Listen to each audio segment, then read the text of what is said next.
100th Separate Mechanized Brigade within the last 10 months has been heroically fighting for the control over the city of Toretsk. Ruslan Tkachuk, the commander of 100th Brigade. The enemy has been going through enormous losses of 50,000 soldiers. Out of those, about 20,000 are reversible losses. The battle for Toretsk.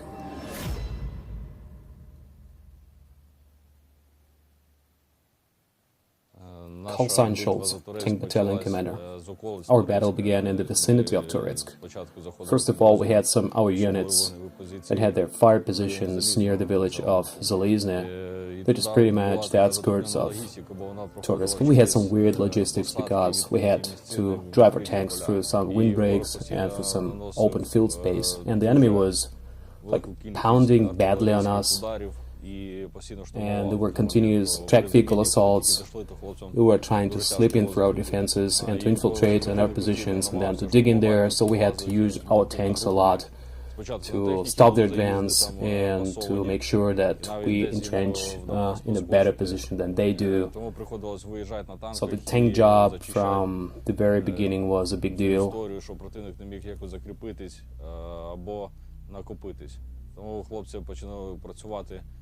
На танках з самого початку, як тільки бригада зайшла і прийняла смугу.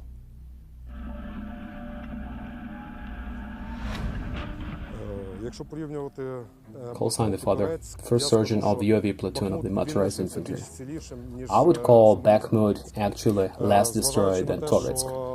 Toretsk is kind of ghost city at the moment. There, amidst the broken streets and annihilated sleeping quarters, we still have some lads of our platoons that are holding on, and they're watching these passes through these broken streets and make sure that the enemy will not infiltrate and advance further into our positions.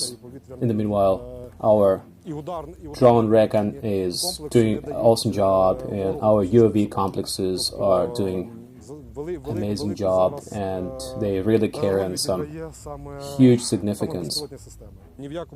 I by no means would like to downplay the infantry because, our grunts are doing absolutely amazing job, and this is absolute valor and absolute heroism. The fact that the Russians cannot really punch through their positions a lot is an ultimate display of heroism. Call sign the uncle, the main surgeon of artillery. For us, the largest accolade and our biggest prize is when the serviceman, the infantry, knows us. They know particularly our gun, and they know that we are executing absolutely amazing job. And they know that this particular gun is doing great job. This is our biggest prize. While we are in Toretsk, we are adrenaline driven. We are like adrenaline addicts. We are working all the time, 24/7. The access to the city were happening under the Russian fire all the time, and also the UAV strikes as well. The Russian aviation was giving us a hell of a damage, and so sometimes we had to adjust our antennas, to fix our antennas, because when we are losing connection to your drone, our lads were climbing up into some rooftops out there, and then we're hearing the approaching whistling sound of this Russian guided bomb, and the only thing that they could actually do at the spot was hit the deck and close your eyes and wait for the actual explosion. And then after the strike happens, you have a lot of this dust falling in, you're thrown over with the ground, and, pieces of leaves, like what we call in November fall of leaves, is when you're having this not because of some, seasonal change, but just because of this dumb bomb falling at you. Yeah, the Russian aviation would tell a lot. We going through a lot of hell because of the Russian down bombs. But what you gotta do is to shake down the moon dust and fix your antenna and keep rolling. From point of view of the artillery, the coolest case out there was when we had our 3 projectiles hitting the roof of the private house, which was 5 into 6 meters large. Was a very precise shot right there on the button, and we were watching it happening. There was no other way to smoke them out of that private house. We only had to do a breakage in the roof. The first round came very close, but then the other 3 rounds landed straight on the roof. Judging from the way the 3rd round exploded, I think when it blew up the whole space inside of the house, I think all of the Russians were down. And this is like the ideal case out there. Call sign Tsar, the serviceman of the 1st Mechanized Battalion. I think when you're winning back even 1 inch of Ukraine territory under control is a great feeling that I'm lacking words to describe that. You won't feel it otherwise than just going down there by your own and trying to check it out. Toretsk has a huge strategic significance, well, as well as all other cities around Ukraine, so it has to hold on. Merely for the sake of stopping the Russian advance. Holding on should be everywhere, but we must make sure that we keep the positions from which we can lead up on the Russian positions. This is important because here we can hold on the Russian advance in the direction of the Donetsk region, like the agglomeration of Kramatorsk, Slovyansk and Konstantinivka, particularly Konstantinivka, which is under continuous barrage from the Russians. So we're going to do everything that depends upon us to make this advance not happen.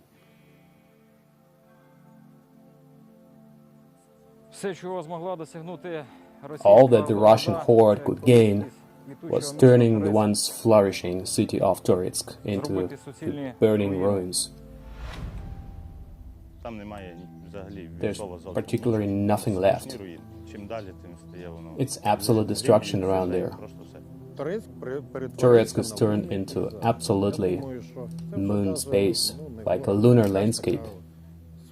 I just think it's like a bunch of the debris there.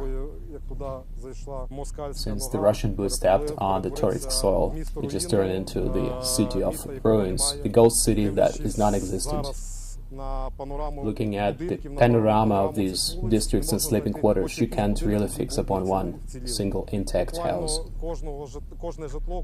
Every apartment and every house was completely annihilated. Sometimes you can see around some brick basements, but that's it. Our enemies are just not humans. They are humanoids, but not humans. They don't look like humans. I'm having troubles uttering this. I should say my mom is Russian, and I even have some relatives in Russia, some in Moscow even. But this is the alien world. This is the horde. In their vision, what they're doing is totally normal, and they don't really realize why it should not be done this way. They don't contemplate much on this. They just like keep moving and keep going. They don't really have anything human in them. They're just like orcs that came over to burn everything, capture, destroy. They never build something. They just snatch and exploit the resources. That's what they make their living out of.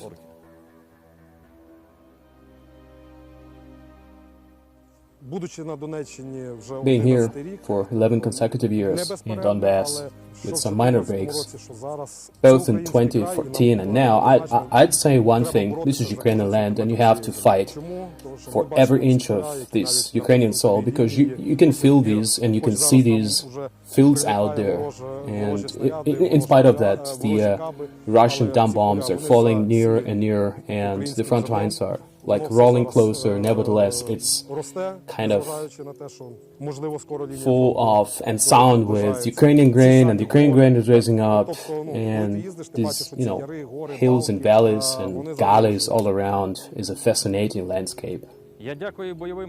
I'm very grateful to all of my servicemen and servicewomen from my Steel 100th Brigade that are displaying the daily heroism in this battle within the last 10 months, the battle for Toretsk. The way how we stop the enemy now and we drop them back, And we should do that. This should be an incentive for the future. We must make sure that the enemy won't turn their heads back into this direction and forget about it. We're bowing our heads, memorizing the fallen in the fight for Donetsk and Toretsk in particular. The most important fight of Ukraine for their right to be sovereign. Donetsk is territory of Ukraine. This is Ukraine's soil. It's not that some Russian orcs boat has stepped on part of our soil and they called it theirs. It shouldn't be that way. We are fighting for this not to happen right here. I'm in Donbass for quite a while, but I cannot really mark this out as the most important battle. Ukraine is where the Ukrainian soldiers stand. You know, we have some great saying, the Ukrainian sun is rising at the Donbass, and this is our biggest prize, to watch this happening every morning. The Ukrainian sun is rising in Donbass. Donetsk and Toretsk is Ukraine land, and definitely the Ukrainian sun will rise here once again.